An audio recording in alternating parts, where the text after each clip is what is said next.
மக்களே வணக்கம். ஈரோடு தொடங்கி இங்கிலாந்து வரை ஒரு பெரிய மேதை, கணித மேதை. அவருடைய பயணம் குறித்த பதிவு இன்று. டிசம்பர் 22 கணித மேதை ராமானுஜர் அவருடைய பிறந்தநாள். 33 வயசில் இறந்துட்டார். இன்னும் வரலும் அவரை பற்றி பேசிகிட்டு இருக்கோம் இல்லை. ஒரு 19ஆம் நூற்றாண்டின் தொடக்கம். இந்த மனுஷன் பாருங்களேன், ஈரோட்டில் பிறந்து அப்புறம் சின்ன வயசுலேயே பெரிய அம்மைக்கு வாய்ப்பட்டு உயிருக்கு போராடி அந்த குழந்தையானது கும்பகோணத்திலிருந்து 2 முறை அந்த கல்லூரி படிப்பை முடிக்க முடியாமல், நம்ம சென்னை பச்சையப்பன் கல்லூரி இருக்குது பார்த்திங்களா, அங்கெல்லாம் ஒரு ஒரு யூஜி டிகிரி கூட முடிக்க முடியாமல் இருந்த அந்த ஒரு மனிதர். அவருடைய கிறுக்கல்கள் கணிதத்தின் வரலாற்றையே புரட்டி போடுது.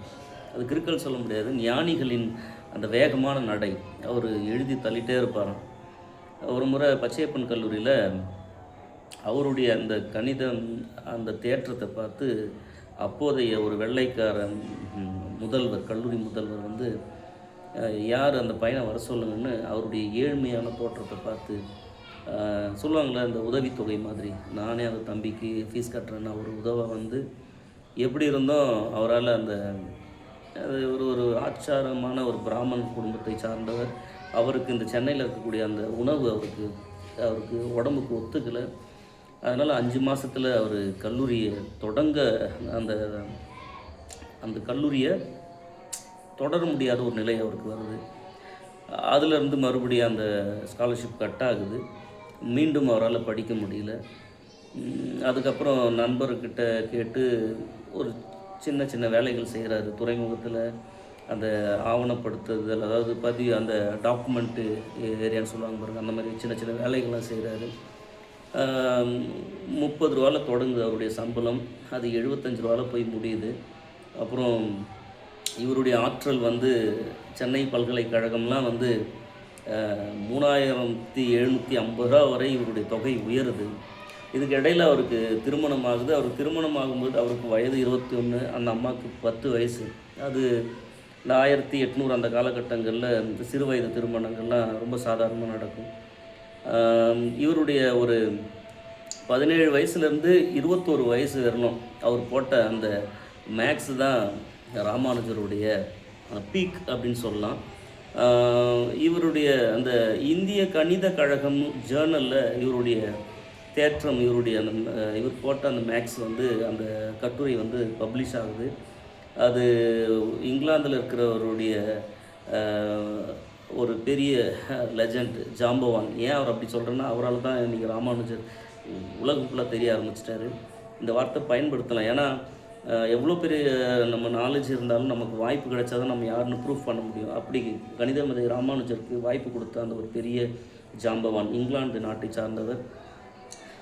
அவர் போட்ட தியரியை தப்புன்னு சொல்லி இவர் எழுதின அந்த நடை அந்த ஒரு பெரிய மனுஷனுக்கு ரொம்ப பிடிச்சி போய் இந்த மனுஷனை நம்ம பார்த்தாகணும்னு கம்பல் பண்ணி, என்னதான் பிராமணர் குடும்பத்தில் ஒரு ஆச்சாரம் கடல் கடந்து போகக்கூடாதுன்னு அந்த காலத்தில் இருந்த அந்த விதி எல்லாத்தையும் உடைச்சிட்டு ஒரு 4 வருஷம் சின்ன வயசு திருமணமாக இருந்தாலும் இவர் அவங்க மனைவியை பிரியும் பொழுது அவங்க மனைவிக்கு 15 வயசு.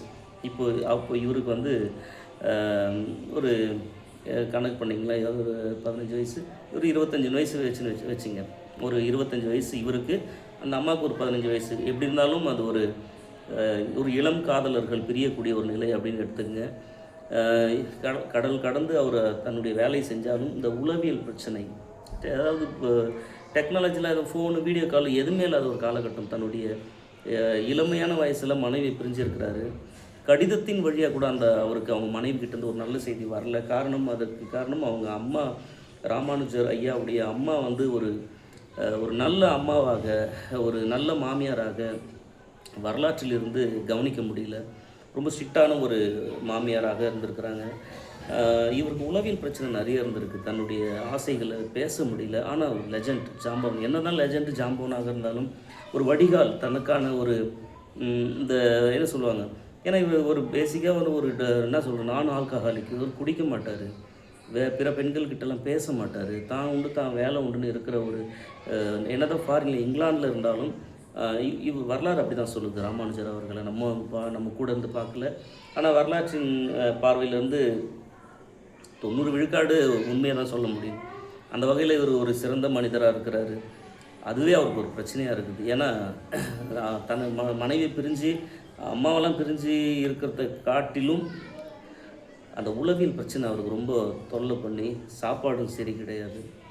அதில் ஒரு பக்கம் அம்மாவை புரிஞ்சிக்க முடியல, மனைவி கிட்ட பேச முடியல, தொடர்புக்கு எதுவுமே கிடையாது.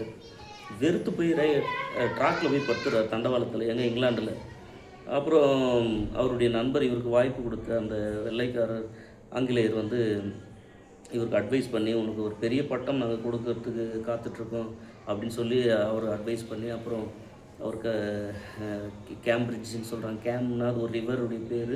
அதுக்கு பக்கத்தில் இருக்கக்கூடிய ஒரு பெரிய யூனிவர்சிட்டி, பழைய யூனிவர்சிட்டி. அது 12ஆம் நூற்றாண்டில் தொடங்கப்பட்டதுன்னு சொல்கிறாங்க. பழமையான யூனிவர்சிட்டி. இன்னும் வரணும் அம்பேத்கர் வரலாறுலாம் கூட நீங்கள் நம்ம இந்தியாவில் இருக்கக்கூடிய மிகப்பெரிய கல்வியாளர்கள் சென்று படித்த இடமாக கேம்பிரிட்ஜ் யூனிவர்சிட்டி சொல்லுவாங்க.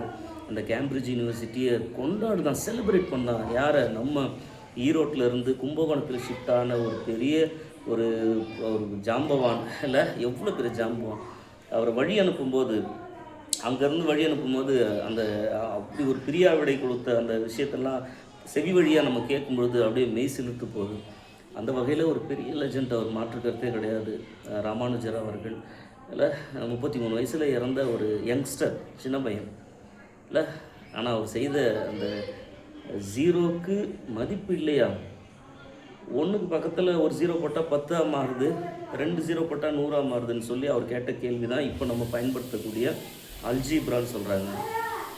ஏடிஎம்மில் நீங்கள் பணம் எடுக்க பயன்படுத்துகிற அந்த ஒரு வாய்ப்பாடை கண்டுபிடிச்ச அவருக்கு பணத்துக்கு தட்டுப்பாடில் இருந்திருக்கிறாரு தொடக்க காலத்தில். பிறகு யூனிவர்சிட்டியில் அவருக்கு பெரிய தொகையெல்லாம் கொடுக்கும்பொழுது நம்ம சென்னை யூனிவர்சிட்டி ஏழை மாணவர்களுக்கு ஒரு பெருந்தொகையை கொடுங்க அப்படின்னு அந்த இளம் வயதில் அவர் சொன்ன அந்த மனநிலை பாராட்ட வேண்டியது. அந்த வகையில் உலகமே கொண்டாடிய ஒரு பெரிய நபர். ஆங்கில திரைப்படங்கள்லாம் அவரை பற்றி எடுத்துருக்குறாங்க. சின்ன பையன், என்ன மாசு இல்லை, நம்ம ஏரியாவிலேருந்து போயிருக்கிறார் தலைவர். அவருக்கு ஒரு ஹேட்ஸ்ஆப் சொல்லிவிட்டு, இன்று அவருடைய பிறந்தநாள். மேக்ஸு டிபார்ட்மெண்ட் மட்டும்தான் அவர் செலிப்ரேட் பண்ணணும்னு அவசியம் இல்லை, தமிழர்கள் கொண்டாட வேண்டிய ஒரு பெரிய ஆளுமை. தலைவா ராமானுஜர் ஐயா, லவ் யூ ஐயா. உங்களுடைய பணி மிக உன்னதமானது, புனிதமானது. அதே நேரத்தில் நீங்கள் உங்கள் மனைவி பிரிந்திருந்த அந்த கவலை, துன்பம், அது எல்லாத்தையும் நினச்சி பார்க்கும்போது ரொம்ப வலியும் வேதனையுமா இருக்குது. ஒரு பெரிய ஆளுமை. இன்னும் ரொம்ப நாள் நீங்கள் வாழ்ந்துருக்கணும். அது சொல்லுவாங்க, சில பெரிய ஆட்கள் எல்லாம் பிக் ஷாட்லாம் சின்ன வயசுலேயே இறந்ததாக சொல்லுவாங்க. பாரதி, மகாகவி பாரதி, கியூபா லீடர் செகுவேரா. அந்த வகையில் உங்களையும் பார்க்குறோம். கணிதத்தில் பெரிய புரட்சி செஞ்சவர். நன்றி ஐயா. உங்களுக்கு பிறந்தநாள் வாழ்த்துகளோடு. இன்றைய இளம் தலைமுறைகள் உங்களை மறக்கவில்லை என்பதுதான் உண்மை. நன்றி, வணக்கம்.